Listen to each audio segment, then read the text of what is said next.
Hello, this is MMO 7-Day Game Trials, and today I'm going to be doing a review on a game called Forge of Empires, produced by InnoGames. It's still in its beta stage, so I'm going to get straight into this review. I've been playing this game for a few days now, and personally, I don't like it just because it's not my type of game, but some of you might like it. For those of you that maybe are into Farmville or something, then you'll definitely enjoy this game. Cool thing about this game that not a lot of browser games has is it has sound. Like there's music and then there's like sound effects and you can adjust the volume. You can put it to full screen, like put it full screen on your screen, but personally I wouldn't do that because you're not going to be on here that long. So the way this game works is you start off with one building and basically you're just building buildings. And if it makes sense. But anyways, like you're just building other buildings and placing them where you want, how you want, building roads, and you're constructing your own empire. Now, the way you do that is you go to the research, I'm just going to call it the research tree, and you start from the tribal community in the Stone Age, and you work your way through the Bronze Age, and the way you get things is by points. Like, every hour you get 1 point, but I have to wait 40 minutes. So in 40 minutes I'll get a point, and then I can use that point to say I have 5 points out of 6 on this one. So I could just use my 1 point in 40 minutes to unlock horseback riding, which would give me a horseman for production. And that's basically how it works. You can get buildings, you can get expansions, you can get units, all kinds of stuff. So it goes there's a lot of ages. It goes like through the late Middle Ages. Yeah, that's how far they've gotten. They have said that they may go into like the future age or something. But so this game will take you a long time to get all the way to the end. Now, as you see all these little icon things above all these houses, that means that they're ready to be taxed, which means I can tax them. So if like this one will give me 13, and then these ones will give me 6. So if I go boom, boom, boom, boom, boom, you're going to see all this gold add up in a minute, or actually in a couple seconds. Well, I don't know why it's appearing over here, but whatever. 103. Now, when I first started out playing this game, I actually didn't know this, but your resources don't actually produce like hourly. You actually have to click on a resource production building or whatever, like a pottery or a hunter. You have to click on it.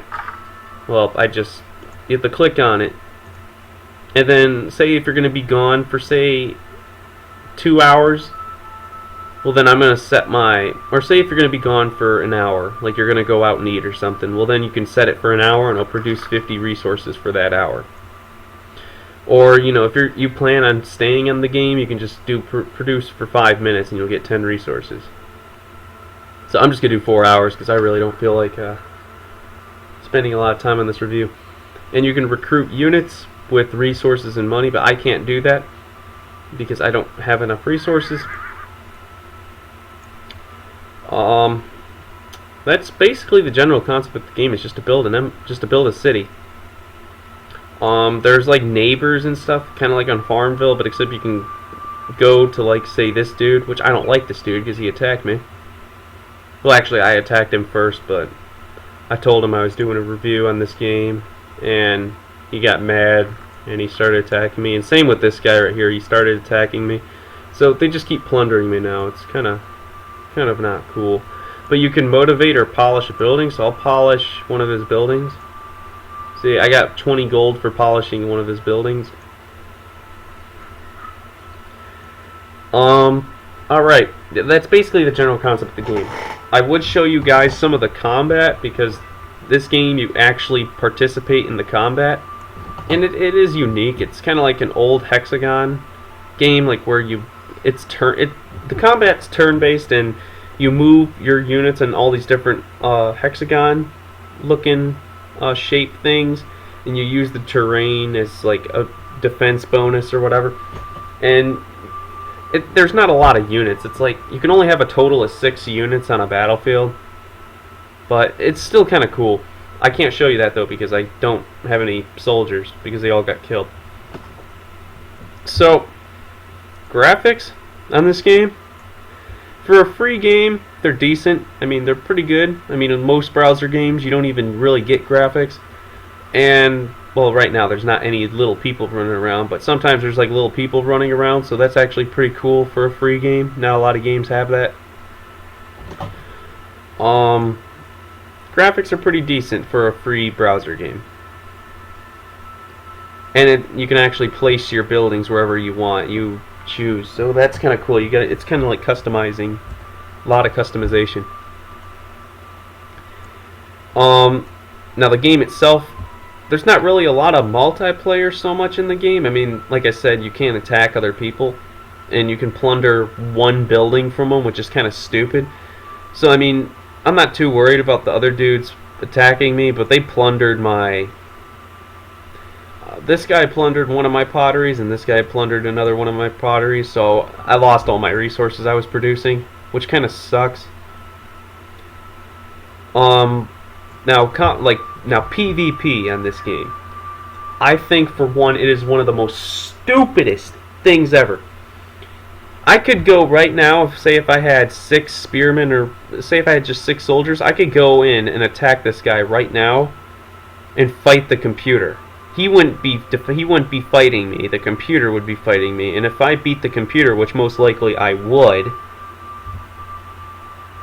I could plunder one of his. It's kind of stupid. It's like they couldn't figure out a way to like make it turn-based, like where the person has 8 hours to respond before you can make a new turn or something. It's like, I don't know. I kind of find that really stupid. How you just fight the AI for PvP. It doesn't really make it fair for the person getting attacked, because the AI is really easy. I mean, I did come and counter-attack this guy when he attacked me, but I only had like 4 units, and he had like 6, so I lost. And he had better units than me, but still, it's still not really fair how the attacker is just fighting a computer. So the PvP in this game is kind of frustrating to me.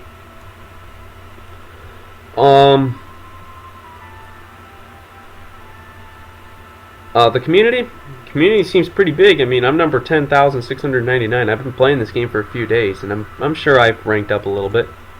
And there's a lot of players, like all these people. So,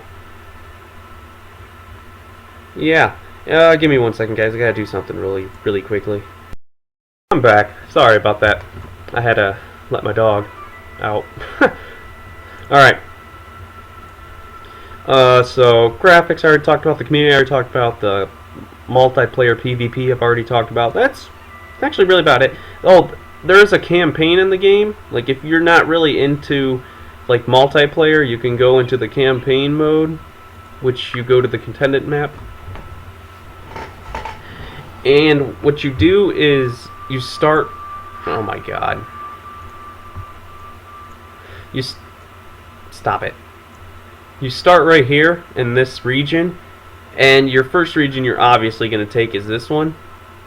And the way this game works is you have to scout a region first, which uses like 10 coins or something.